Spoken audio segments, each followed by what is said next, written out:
We're out here today doing a little bit of fishing, a little bit of exploring in the backcountry.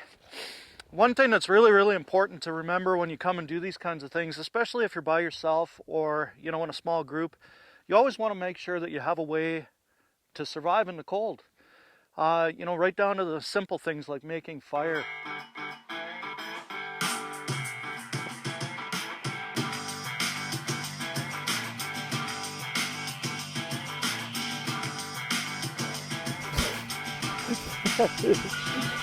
Awesome. I don't care how old you are. I don't. Nice fish. Another dock bass.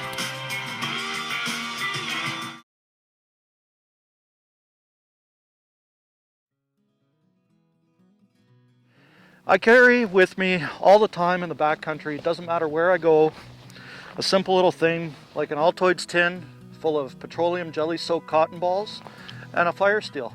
It goes in my pocket, it weighs nothing to take along with me. I'm going to show you how to make a fire with this today, just quickly and efficiently.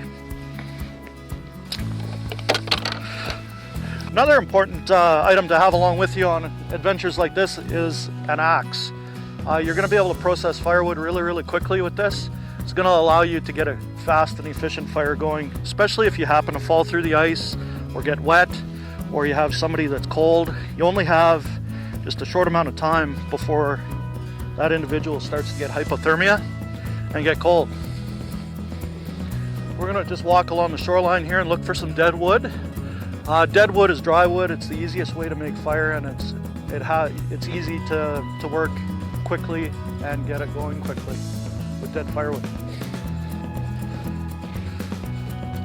So what I like to look for is just dry twigs like this.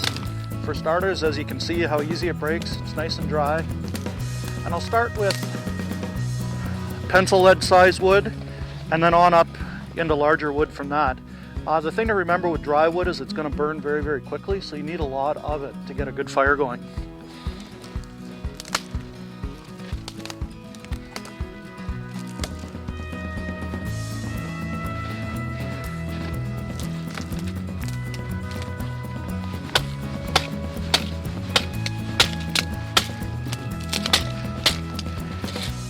There, that's enough to get us started here. As you can see, it's very dry.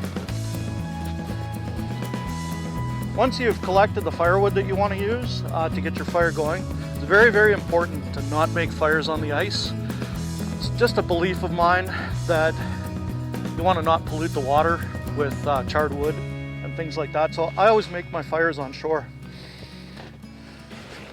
We'll start by just tramping a simple area here.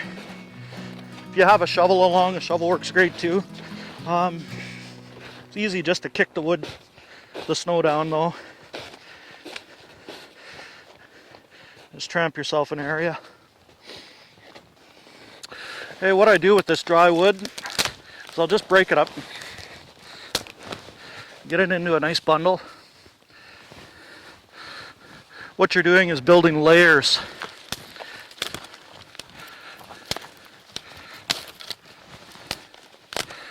And by doing this, you keep the heat of the fire up off the snow initially to allow it to get going.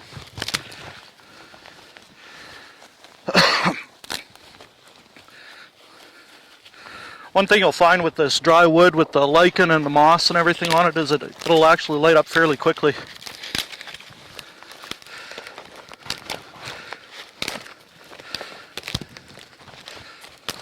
And as I had mentioned before here, these small twigs, they'll catch rather quickly and get going. One neat thing with the fire steel and with the cotton balls is it weighs nothing. And it's very easy to have this along with you in your pocket. All I'll do is just take a stick, tease out a cotton ball or two, and just set that on there.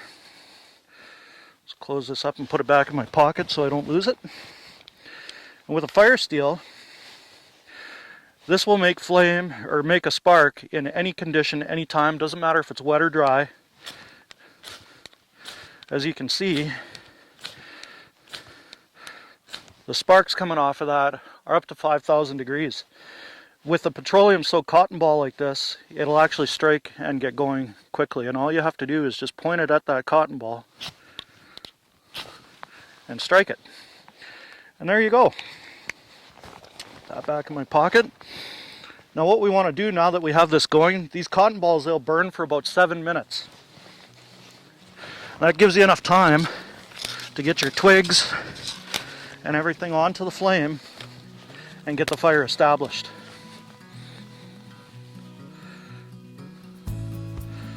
I always bring a pair of leather gloves with me. Just makes your job that much easier and you don't burn your hands.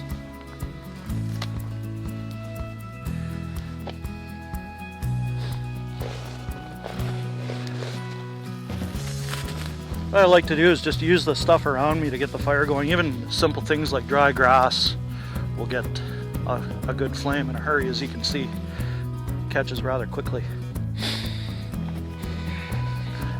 One thing I'll do to kind of help it along here too is I'll give a little bit of oxygen. Oxygen allows the flames to flare up here.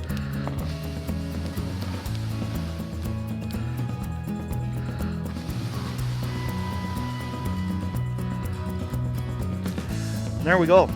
Now we have a fire that's established, it's working. We just have to keep feeding it. And as it grows bigger and bigger, what I'll do, just with my little axe here, just bust off chunks like that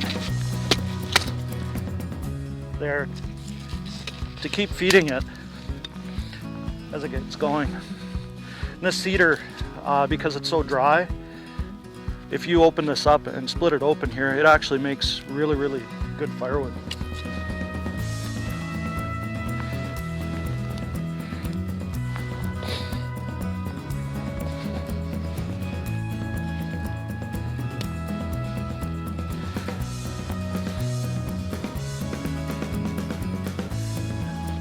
There we go. That's basically all there is to making a fire. We're going to enjoy this a little bit here and just take in Mother Nature's surroundings. So the next time, like I said, when you're in the backcountry, just a simple Altoids tin with petroleum jelly soaked cotton balls and a fire steel could save your life.